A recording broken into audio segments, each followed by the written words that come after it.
오늘 하나님 말씀을 우리 함께 읽고 말씀을 묵상하도록 하죠. 고린도전서 15장 1절에서 오늘 8절까지만 여러분과 함께 읽도록 하겠습니다.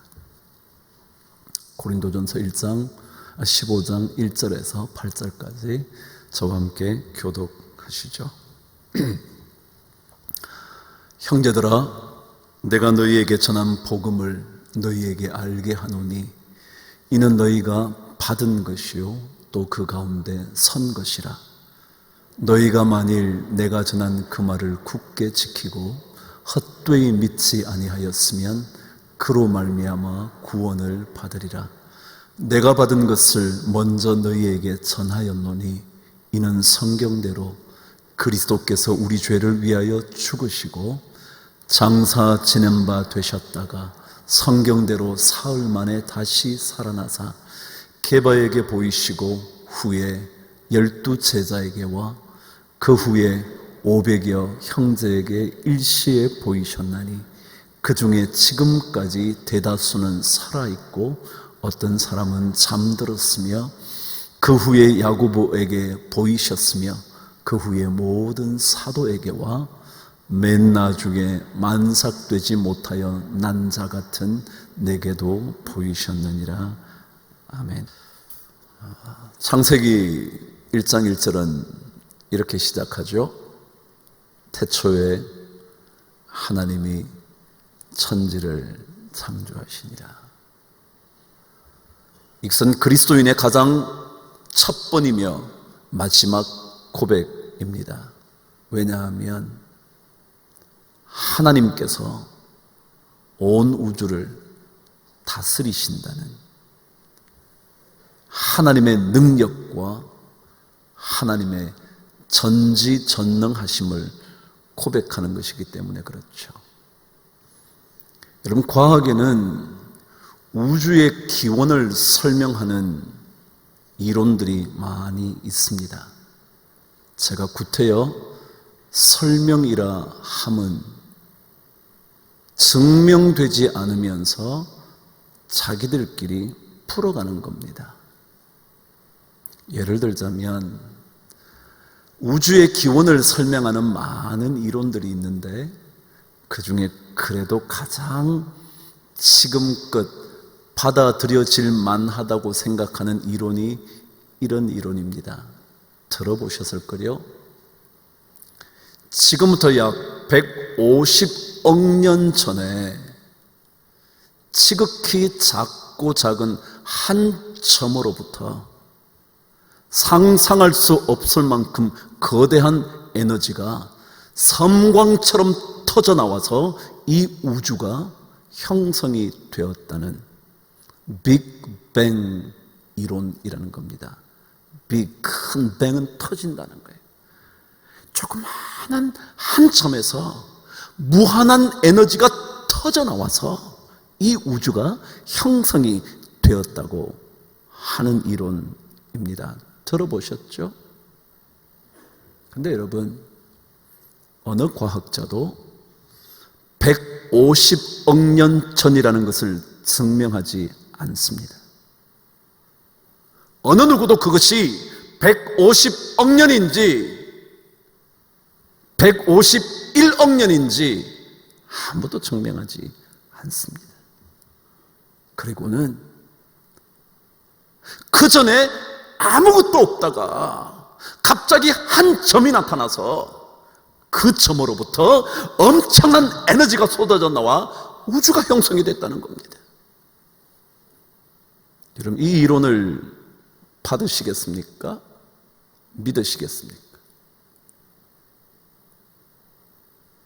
참 이상하죠? 그 누구도 150억 년을 증명할 수 없고 그 누구도 에너지가 쏟아져 나온 그 한 점을 증명할 수 없는데 우리는 다 그것을 과학적으로 증명된 것처럼 받아들이고 있다는 게 이상하지 않나요? 그래서 스티븐 호킹이라는 이 시대의 가장 탁월했던 물리학자가 이렇게 말을 했습니다.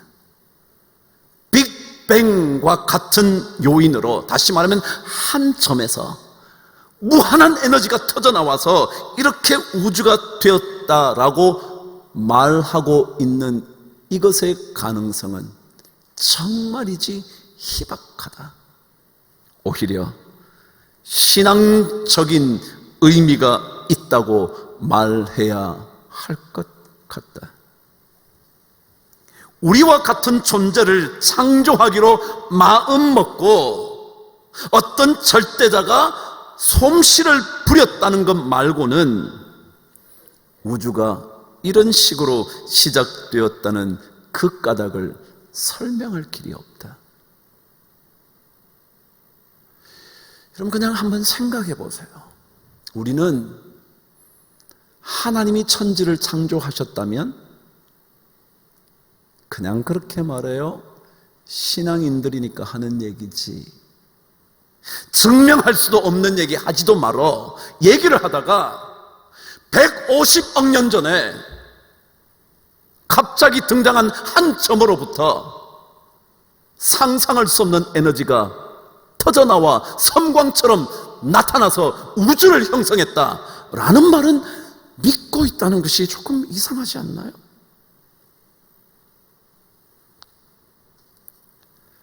여러분, 과학에는요, 지금 모든 과학자들이 동의하는 상수가 있습니다. 상수라는 것은 언제나 그런 것 말이죠. 언제나 그런 경우, 항상 그런 경우, 이건 절대로 틀릴 수 없는 것, 이것이 틀리면 안 되는 그런 상수, 규칙성이 15개 정도 있다 그럽니다. 그 중에 하나가 여러분이 잘 아시는 만유인력 같은 겁니다. 만유인력 같은 거 말이죠. 중력이 있는 겁니다. 그래서 모든 물건을 위에서 놓으면 떨어지는 거죠. 우리도 그 무게 중력 때문에 이 지구상의 바닥을 딛고 사는 겁니다. 그 만유 인력 때문에 바닷물이 이 지구 육지를 덮치지 않습니다. 이런 절대로 바뀔 수 없는 상수가 15가지가 있단 말이죠. 만일 이것이 그 15개 중에 어느 하나라도 그 중에 하나가 100만 분의 1이든지 심지어 1000억 분의 1만 틀려진다고 해도 이 우주는 존재할 수 없다는 겁니다. 자, 다시 한번 잘 들어보세요. 만일 중력이 작동하지 않으면요, 우리는 이 땅에 발을 못 딛고 사는 겁니다. 발을 디디려고 그러면 중력이 작동하지 않아서 안 되는 겁니다. 빛이 일정하게 속도를 가지고 오는데 이것이 오다가 조금 천천히 갈까? 그러다가 한참 뒤에 빛이 나타나거나 하면 이 우주는 존재할 수 없다는 겁니다. 여러분, 어떠신가요? 1000억 분의 1만 일그러져도 우주가 존재할 수 없는데 그것이 우연히 터져나와서 된 일이라고 말할 수 있을까요? 과학자들이 발견해낸 15개의 상수, 규칙성, 이 중에 하나라도 1000억 분의 1만 틀려도 우주는 존재할 수가 없는데 이 우주가 그냥 한 점으로부터 터져나와 우주가 된다고요? 여러분과 제가 수십억 년 진화를 하다가 이 인간이 됐다고요? 이걸 자연스럽게 믿나요? 그래서 창조의 이야기를 하면 잘못된 교육이라고요? 여러분, 어떻게 생각되시나요? 제가 오늘 또 다시 부활 이야기를 꺼냅니다. 왜냐하면 많은 그리스도인조차도 부활, 지어낸 얘기지만 믿음으로 고백하는 거지, 그런 사람이 너무 많은 겁니다. 그래서 부활의 얘기가 나오면 믿음으로 그러는 거지 뭐 라고 말하며 지나가 버리려고 하는 성도들이 너무 많은 겁니다. 근데 여러분, 부활이 없이는 우리가 믿는 믿음은 존재할 수 없습니다. 죽어버린 예수를 우리가 왜 믿습니까? 여러분과 제가 똑같이 죽고 말 건데, 우리는 죽은 예수를 믿지 않고 부활하셨기 때문에 죄의 문제를 해결하시고 영원한 생명을 주시는 그 예수를 믿는 거거든요.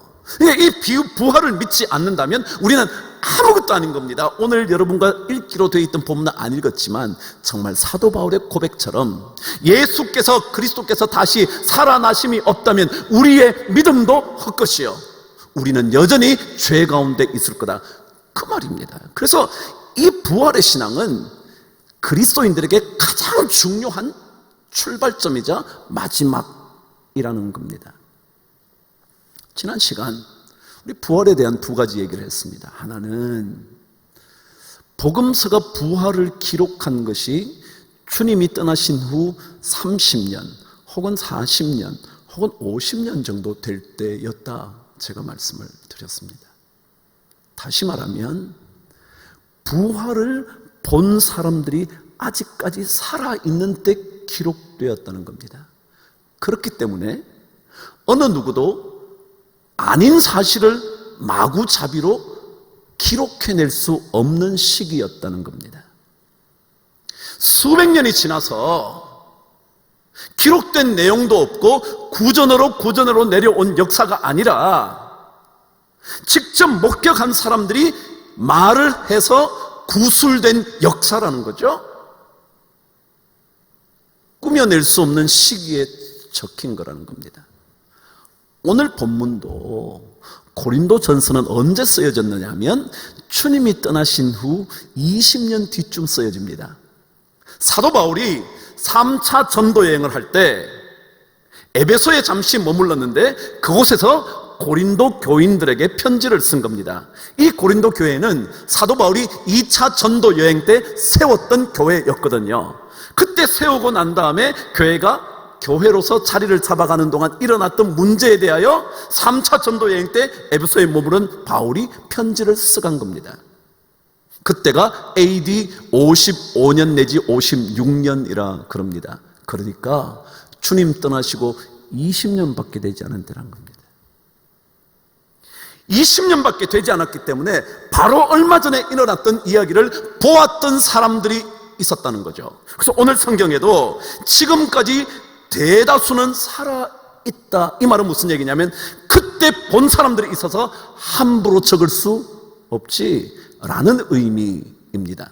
더더욱이 사도 바울의 편지는 대부분 회람용입니다.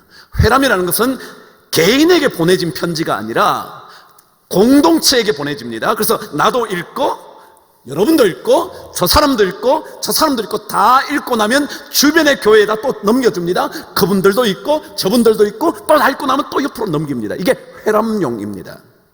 그러니까 그 회람용이라는 것은 내 말에 동의하는 어떤 개인에게 보내진 편지가 아니라 모든 사람이 읽을 수 있는 편지였기 때문에 내 마음대로 적어서 내 말 동의해 라고 말할 수 없는 겁니다.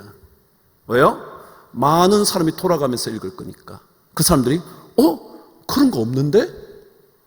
왜 사도 바울이 엉터리로 말하는 거지? 라고 말할 형편이기 때문에 아무도 그렇게 함부로 쓸 수 없는 겁니다. 제가 그랬죠. 복음서가 아직까지도 살아있는 사람들이 있는데 허구로 작성할 수가 없는 거라고요. 또다시 제가 말씀드렸죠. 빈 무덤이요. 그 당시 1세기의 모든 종교 의식들은 무덤에 대한 숭배 의식이 있었다고. 탁월한 인물이 세상을 떠나고 나면 그곳에 가서 경배하던 의식들이 있었다고. 그런데 예수님의 무덤에 대해서는 그런 기억이 전혀 없다는 겁니다. 왜요? 뭐 때문에요? 무슨 무덤이라? 빈 무덤이라. 거기에 그 사람이 묻혀있지도 않은데 그곳에 가서 경배할 리가 없기 때문에 빈 무덤이라는 것, 이게 중요하다는 거죠. 자, 오늘 저는 조금 더 여러분과 말씀을 나누려고 합니다. 또 한 가지는 부활에는요 독특한 게 있습니다. 잘 보세요. 오늘 여러분이 읽지 않았지만 지난주에 읽었던 마가복음 16장에 예수님의 부활을 처음 목격했던 사람들이 누구였냐면 여인들이었습니다. 마리아와 야고보의 어머니 마리아와 살로메가 향유를 준비해 갔다가 부활하신 것을 본 겁니다. 안 계신 겁니다. 여인들이었습니다. 마태복음으로 가면 그 중에 한 사람은 사라지고 두 사람 이름만 남습니다. 막달라 마리아와 또 다른 마리아가 무덤에 갔다가 부활하신 주님을 찾아볼 수 없는 그것을 경험한 겁니다. 누가복음에 가면 이렇게 기록되어 있습니다. 갈릴리에서 예수와 함께 온 여인들이 무덤에 갔다는 겁니다. 가보니까 없는 겁니다. 요한복음에는 아예 여인 이름 하나가 나옵니다. 마리아가 나옵니다. 자, 공통적인 게 뭐냐 하면 예수님의 부활에 대한 첫 번째 목격자가 전부 다 누구라고 그러냐면 여자라는 겁니다. 놀라운 것은 1세기에는 여인들의 신분이 미천합니다. 무슨 의미이냐 하면 법정에서 증인으로 설 수 없는, 증인의 자격이 없는, 아무리 보았다고 해도 증언해봐야 믿어주지 않는 그런 신분의 사람이었습니다. 그렇다면 여러분, 예수님의 부활을 잘 적어 놓으려고 했다면, 그리고 그것을 모든 사람에게 받아들여질 만한 증언으로 사용하려고 했다면 여인들의 증언이 필요할까요? 아니면 더 권위 있는 사람들의 이야기가 필요할까요? 여러분 같으면 증언의 효력도 없는 여인들의 증언을 받으시겠습니까? 적으시겠습니까? 아니면 그것보다 훨씬 권력을 가진 사람들의 이야기를 힘을 실어 싣겠습니까? 어떠신가요? 만일 지어내는 이야기라면, 만일 허구적인 이야기라면 훨씬 더 강력한 사람의 증언을 집어넣는 게 낫지, 증인으로 받아들여지지도 못할 여인들을 첫 번째 목격자라고 모든 복음서 기자들이 적을 이유가 하나도 없는 겁니다. 그 얘기는 뭐냐 하면 부활의 이야기는요, 꾸며내 지은 이야기가 아닙니다. 사실 그대로, 본 그대로 적어 놓은 글이지, 부활을 좀 더 잘 알리기 위하여 더 강력한 사람의 이름을 등장시키는 게 아닙니다. 아무런 능력도 없는, 신분도 낮은 그런 사람들을 증인으로 목격했다고 적어 놓은 이유는 이것이 사실이기 때문에 그렇습니다. 여러분, 실록이라는 말 들어보셨나요? 조선 왕조 실록. 실록이라는 뜻이 뭐냐면 사실실자에다가 기록할 녹자입니다. 그러니까 사실을 기록한 것, 그걸 뭐라 그러냐면 실록이라 그러는 겁니다. 그런데 실록을 연구한 사람들에 의하면, 역사학자들 말이죠, 뭐라고 한결같이 말하느냐 하면 아무리 실록이어도 그 당시 왕조나 왕권이나 권력에 불리한 것들은 가능하면 빼려고, 삭제하려고 했다는 겁니다. 다시 한번요. 실록이면 뭐만 적어야 된다고요? 사실만 적어야 된다고요. 사실만 적어야 되는데 자기들에게 불리하면 삭제하는 겁니다. 그리고 유리하면 첨가도 하는 겁니다. 이게 실록이라는 겁니다. 사람들의 실록은 그런 겁니다. 자기들에게 불리할 것 같으면 빼는 겁니다. 여인들의 증언이 별로 효력이 없다면 빼야 맞는 겁니다. 오히려 아리마대 요셉처럼 유지를 집어넣는 게 맞는 겁니다. 그런데 성경은 그렇게 하지 않습니다. 처음 부활을 확인했던 사람은 여인들이었으니까 여인이라 적는 거지, 그것을 좀 더 힘을 실기 위하여 니고데모 같은 사람을 적는 게 아니라는 겁니다. 그러고 보니까 실록물이라는 단어 뜻을 찾아보니까, 실록은 제가 뭐랬어요? 사실을 기록한 것들, 그러니까 실록물. 이거는 어떤 뜻을 가지고 있느냐 하면 사실에다가 공상을 섞어서 그럴듯하게 꾸며낸 이야기나 소설을 가리켜 실록물이라고 그런다는 거예요. 그러면 인간의 실록물이라는 것은 그런 거예요. 실록물이면 사실만 적어야 되는데 그렇지 않고 거기다가 공상도 집어넣고 유리한 것 집어넣고 꾸며내가지고 만드는 것입니다. 성경은 그렇지 않습니다. 성경은 꾸밀 생각조차 하지 않은 겁니다. 첫 번째 목적자가 여인이면 여인이라고 적지 증언의 효력이 없다고 다른 남성으로 대체하지 않습니다. 이건 굉장히 중요합니다. 부활을 아닌 것을 인 것처럼 적을 것 같았다면 다른 사람들을 불러다가 집어넣는 겁니다. 근데 성경은 그렇게 하지 않고 아무것도 아니었던 갈릴리에서 예수와 함께 온 여인들이라고 말하지, 막달라 마리아라고 말하지, 살로메라고 말하지, 다른 사람의 이름을 등장시키지 않는 겁니다. 성경은 본 그대로 기록하는 겁니다. 불리한 증언이 될 수 있다고 하더라도 꾸며낼 일이라면 더 화려하게 할 수 있음에도 불구하고 그렇게 하지 않습니다. 그래서 이 부활은 여인들의 목격으로 인하여 더욱더 확실한 이야기가 되는 거죠. 그 당시 아무도 믿어주지 않을 그 여인의 목격을 기록했다는 것은 있는 사실 그대로 전달하는 겁니다. 두 번째입니다. 또 다른 하나는 뭐냐 하면 사도행전의 기록 때문에 그렇습니다.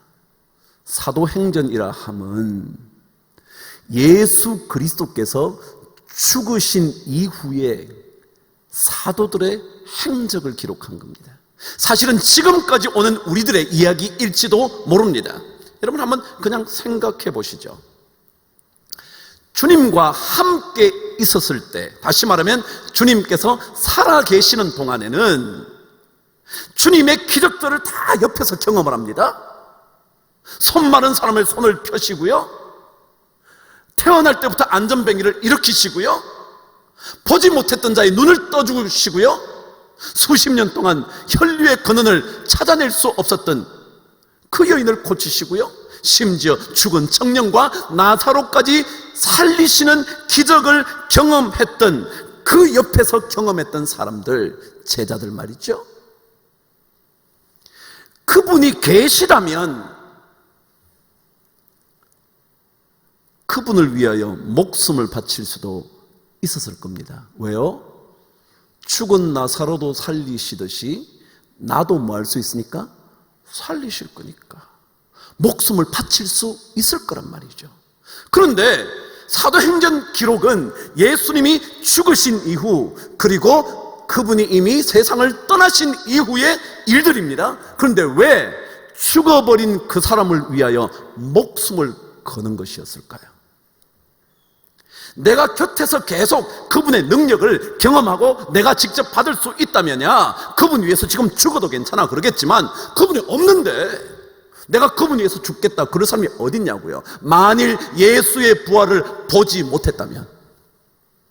근데 그들이 떠나신 예수에 대하여도 목숨을 걸고 증거하려고 했던 이유는 부활하신 예수님을 보았기 때문에 이건 내가 죽는다고 끝이 나는 게 아니구나, 주님이 살아나신 거 보니까 진짜 나의 이 땅의 죽음이라는 것이 끝이 아니구나 라고 확신하지 않는 다음에야 죽어버린 누구를 위하여 왜 자기가 인생을 걸겠냐 말이죠. 그렇지 않을까요? 이미 떠나버렸는데, 죽어서 그만인데, 그리고 자기가 가짜로 지어냈어요. 이분은 죽었는데도 불구하고 이분은 살았어 막 이렇게 적었어요. 가짜로 적은 걸 내가 다 아는데 그분을 위하여 내가 죽는다고요? 어디 그럴 사람이 어디 있어요? 내가 허구로 그분이 살아났다고 말하고 난 다음에 내가 그 허구로 살아난 그분을 위하여 내가 목숨을 걸겠다고요? 세상에 그럴 사람이 어디 있냐고요. 그 이상한 거예요. 여러분 그냥 상식적으로 생각해 보세요. 그분이 지금도 내 옆에서 육신의 몸으로 계신다면야 내가 그분 위해서 목숨 걸죠. 그래서 사도행전의 기록이 계속 이어질 수 있겠죠. 근데 그렇지 않아요. 이미 그분은 죽으셨고요. 그분은 이 땅에 안 계세요. 그럼에도 불구하고 그분을 위하여 계속 목숨을 바치겠다는 사람이 나온 게 사도행전이잖아요. 스데반이요, 구약의 역사를 쫙 설명합니다. 그리고 그 나사렛 예수를 당신들이 죽였지 않냐고, 그분이 다시 살아나셨지 않았냐고, 그 말을 하고 돌로 쳐 죽임을 당합니다. 여러분 미쳤나요? 이미 죽어버리는데 못하러 여러분 그 얘기를 해가지고 돌을 맞아요. 말하지 말지. 근데 아니요, 봤거든요. 목격했거든요. 오늘 말씀대로 게바에게 보이시고, 게바가 베드로 아니에요? 베드로에게 보이시고, 그리고 12제자에게 보이시고, 그리고 사도들에게 보이시고, 500여 형제의 일시제 한꺼번에 보이셨다고. 봤으니까. 스데반이 거기서 봤으니까. 자기는 예수를 위해 증거해서 돌 맞는 거, 죽는 거 아무것도 아니라는 거예요. 봤으니까. 부활을 목격했으니까.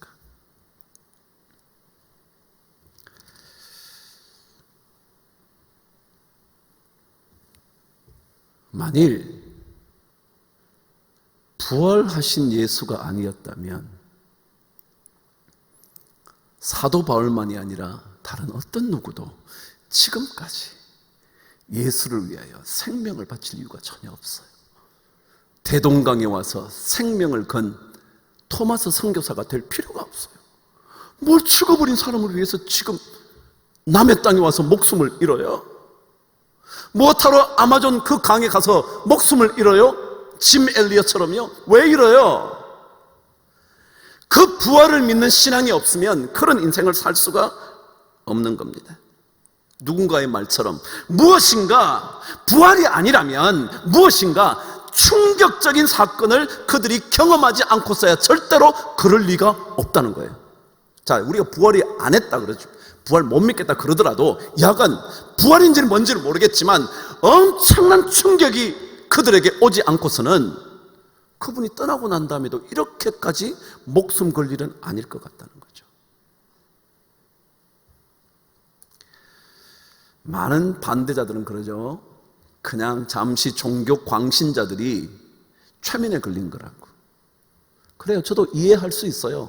한번 최면에 걸리듯이 환상에 빠지면요, 못 본 것도 다 본 것 같고 그런 것 같잖아요. 근데 여러분 한번 생각해 보십시다. 한두 명도 아니고 수십 명도 아니라 수백 명이 봤다면, 집단 최면에 걸렸다면 오케이, 거기까지 받아들인다 하십시다. 그런데 세월이 어느새 이 고린도서에 적힌 것에 20년이 더 지나서 30년이 지난 복음서, 50년이 지난 복음서에도 그런 사람이 계속 있다는 게 도대체 이해가 되나요? 그때까지 그럼 수십 년 동안 아직까지 최면에 걸려 있나요? 왜 우리는 성경이 말하면 그거 아니지. 여러분 데살로니가 교회 그러면요, 그냥 그렇겠지. 아니요 여러분, 알렉산드로스 대왕의 얘기는요 데살로니가부터 시작합니다. 여러분 다 역사적인 얘기예요. 우리는 근데 자꾸만 그냥 성경이 있는 얘기, 그냥. 저는 이것이 그리스도인들에게 좀 더 확실해져야 된다고 생각합니다. 왜냐하면 신앙은, 믿음이라는 것은 당연히 믿는 것이지만 그 기초가 허약하면 나중에 믿음을 버리는 거거든요. 어떻게 예수님 때 보았던, 예수님의 기적을 보았던, 예수님의 능력을 경험했던 제자들 때의 삶보다 돌아가시고 난 다음에 삶이 더 강력해졌냐고요. 어떻게 그럴 수 있냐고요. 그 얘기는 인간으로서는 상상할 수 없었던 주님이 직접 부활하신 것을 자신이 봤기 때문에 더 예수님 때보다 강력한 인생을 살기 시작을 한 거죠. 그래서 이 사도들의 이야기는요 그냥 읽을 일이 아니에요. 부활을 믿지 않는 사람에게는 도저히 상상할 수 없는 얘기이거든요. 우리 박 목사님이 신천지에 대한 강의를 몇 번 해서 이번 여러분 요즘 어려운 시기 동안 이렇게 방송을 했잖아요. 그걸 보면요 우리나라에 이단 계보가 있거든요. 이만희도 그 중에 하나잖아요. 근데 모든 이단들은요 1세가 끝나면요 끝입니다. 자기들이 아무리 메시아라고 말을 해도요 죽고 나면 끝입니다. 그러고 나서 다른 사람이 내가 메시아야, 그러고 또다시 사람을 끌어당길 수는 있어도 죽은 그 사람이 내가 계속 메시아야 그런 거 아무도 없으면 이단 다 찾아보세요. 이만희요 죽고 나면 끝입니다. 그 다음에 누가 또 다시 나타나서 신천지가 아니라 산천지라고 그러고 나타날지는 몰라도 그걸로 끝입니다, 여러분. 근데 예수는 그렇지 않아요. 우리가 믿는 예수님은 죽은 것으로 끝이 나는 것이 아니라 부활하심으로 다시 시작하는 거예요. 그래서 그리스도인들이 다시 부활하신 예수를 따라 그들의 목숨을 걸고 사는 거예요. 이게 신앙이거든요.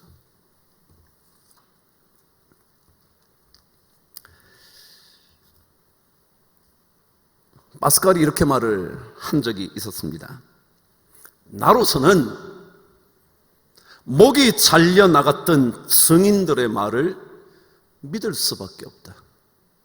목이 잘려 나간 사람들, 예수님은 죽어버렸는데도 그분을 위하여 목이 잘릴 수 있었던 사람들의 증언을 자기는 안 믿을 수가 없다는 거예요. 부활하지 않았다면 그 사람들이 목 잘릴 일이 없잖아요. 목이 잘려요? 그냥 죽었는데 그냥 그분의 가르침이 괜찮았어. 그 중에 몇 개는 따라가 볼 수 있지. 따라가면 좋겠지. 그 정도지 왜 목숨을 잃느냐고요. 스스로 메시아라고 했던 사람이 예수 시대도 많았거든요. 근데 그 사람은 다 죽고 났더니 그만이야.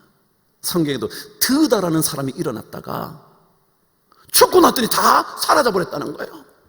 그가 자칭 메시아라고 그랬는데 죽고 났더니 다 떠나버렸다는 거예요. 근데 예수님은 죽고 났는데 안 떠나는 거예요. 왜요? 봤잖아요, 부활을. 그래서 부활은 숨길 수 없는 사실이라는 거죠. 일본의 소설가 엔도 슈샤쿠의 얘기를 제가 하나 하고 말씀을 마치죠. 여러분, 일본에 제가 언제인가 순교자에 대한 얘기를 몇 번 했잖아요. 순교자들이요, 예수를 위하여 목숨을 바쳤단 말이죠. 그게 순교자잖아요. 근데 그 엔도 슈샤쿠가 이렇게 얘기를 합니다. 만일 예수의 부활을 믿지 않는다면, 난 못 믿겠어 라고 한다면, 종류는 다르지만 그와 대등한 위력을 가진 어떤 굉장한 사건에 모든 제자들이 감전되었다고 믿을 수밖에 없다. 자, 그럼 우리가 부활을 못 믿겠다 그러면, 제가 조금 전에 한번 설명했지만 못 믿겠다면 적어도 부활만큼이나 강력한 무엇으로 제자들이 감전되지 않고는 이렇게 살 수가 없다. 이렇게 목숨을 걸 리도 없고 이렇게 고문을 당하면서 예수를 끝까지 포기하지 않는 이것을 설명할 수가 없다는 거예요.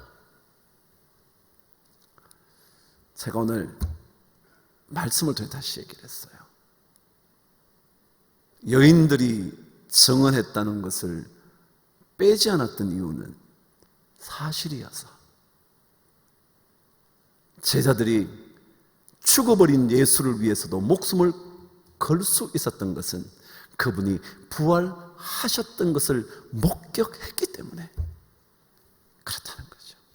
신앙은 이 부활의 신앙 위에 세워져야 합니다.